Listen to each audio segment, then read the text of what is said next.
तुमकांय PCOD PCOS आसा तर तुमकां आयचो डायट एडवायस नक्की आयकपाक जाय. तुमकां जर PCOD related science end symptoms आसा जशे की इरेग्युलर मेन्स्ट्रुअल सायकल्स और पेन ड्युरिंग मेन्स्ट्रुअल सायकल्स और एनी फेशियल हेअर ग्रोथ और व्हेरी स्कॅन्टी और लेस मेन्स्ट्रुअल ब्लिडिंग, तर अशा कंडिशनान स्पेसिफिकली ब्लॅक सेसमे सीड्स जेका आमी काळे तीळ म्हणटा हे डायटान खूब बरें. आता तिळाचो उपयोग आहारान कसो करपाचो. एक तर तुम्ही तिळाची चटणी करू शकता. तेची रेसिपी हांव तुमकां कॅप्शनान दिता. पण तिळाची चटणी ही तुम्ही करून प्रॉपरली 1 वीक स्टोर करू शकता प्रॉपर एका एअर टायट कंटेनरान. आणि तेजो जो तेजी जी क्वॉन्टिटी आसा ती म्हणजे 1/2 टीस्पून तुमच्या खंयच्याय लंच अथवा डिनराक अशी तुम्ही ती चटणी इन्क्लूड करू शकता.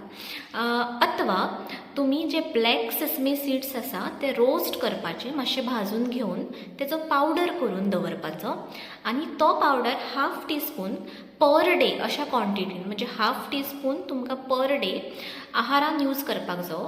म्हणजे तुम्ही एकतर चपाती करतना मळटाना त्या पिठान घालूं शकता अथवा तुम्ही भाजी करता उसळ करता तितून घालूं शकता. अथवा तिसरो ऑप्शन म्हणजे तुम्ही धाकटे तिळाचे लाडू करू शकता. ते सुद्धा गोड घालून खूप धाकट्या सायजीचे, आणि ते तुम्ही सकाळी उठून 1 लाडू खाल्लो जाल्यार चलता. पण फक्त हे सगळे जे ऑप्शन्स हांवें दिला ते 1 म्हयनो ट्राय करपाचे. मागीर 15 दिसांचे गॅप घालून परत तुम्ही ते 1 म्हयनो ट्राय केल्यार जाता.